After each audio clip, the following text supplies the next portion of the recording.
Hi, this is a solution to Innovation Living, first external, second semester economics. In question one, you are asked to find the optimum price using differential method and total method. The most simple is the total method. You have it here. Sales price, a number of units sold. You can calculate the revenue, and you have the variable cost per unit. So if you multiply the variable unit cost with the volume, you have the total variable cost. You cannot see it here, but it is in the calculation of the contribution margin here. You can see the formula here. So when you have calculated the total variable cost, you deduct it from the revenue and you have your contribution margin. As you can see, the optimum sales price is 10,000. Forget about VAT. We don't know if it is with or without VAT. They don't tell us. So we just forget about it. But if you have deducted the VAT, it's also a perfect solution. Differential method, you have here the same relation, of course, between volume and sales price, and then you can calculate the total revenue. And here you have the variable cost per unit. Again, they don't show you the total variable cost, but when they calculate the differential costs, then they have here, you can see a rather complicated formula because they have calculated the, the total variable cost, increase in total variable cost, and divided by increase in volume. And the differential turnover, it's of course the increase in revenue divided by the increase in volume, and then you have differential turnover and differential cost. And if you deduct differential cost, you have the differential contribution margin, and you should keep on decreasing your price as long as your differential margin is positive.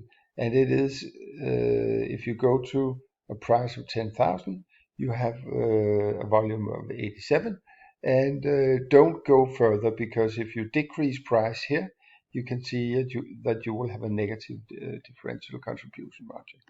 So the price is 10,000, and it is of course the same solution as you had in the total method. Question 3.2.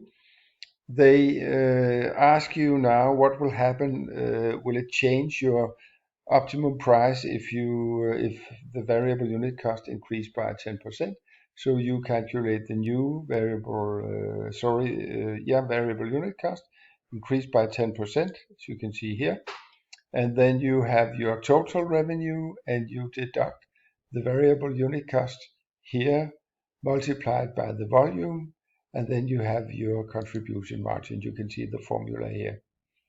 And you can see it's still the highest contribution margin is still if the price is 10,000. So the conclusion is it has no effect on your optimum sales price. Number 3.3, they tell you that they have two kinds of sofas, one with short legs and one with long legs. And as you can see here, again, a little bit complicated calculation, because they here say sales price and volume, and you can calculate the revenue here, and therefore the differential turnover here. I'll show you the formula here.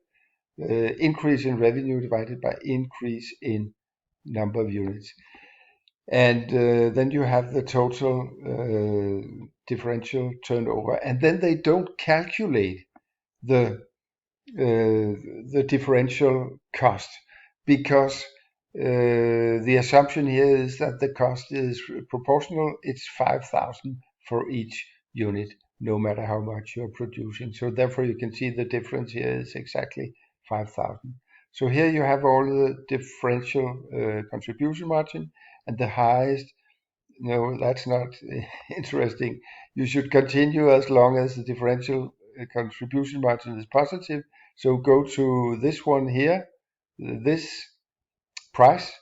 Don't go further, because then you will have a negative differential contribution margin. So the price should be 9,750, on the model with 18 centimeter leg. And on the other here, same story. You have here the prices here. So these prices are related to this part of the table. If you have a sales price of 11,000, you will sell 47 of these.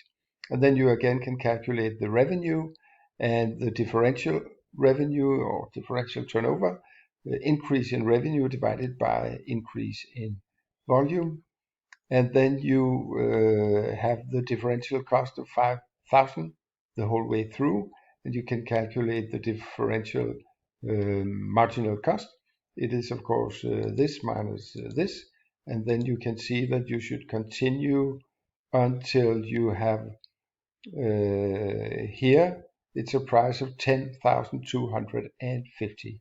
If you decrease price on this product and increase volume, you will have a negative differential marginal cost. So therefore, the solution is like this. This is the conclusion. Short leg, sales price 10,250, volume 59, and 22 leg, sales price 9,750, and same volume. And then you can calculate the total turnover here, and of course the variable cost. It is the number of units multiplied by 5,000 per unit, and then your contribution margin here. It is a completely crazy assignment. I don't know who made it, because it would be ridiculous to have two identical sofas, one with short legs and one with longer legs, and the one with short legs should have a higher price.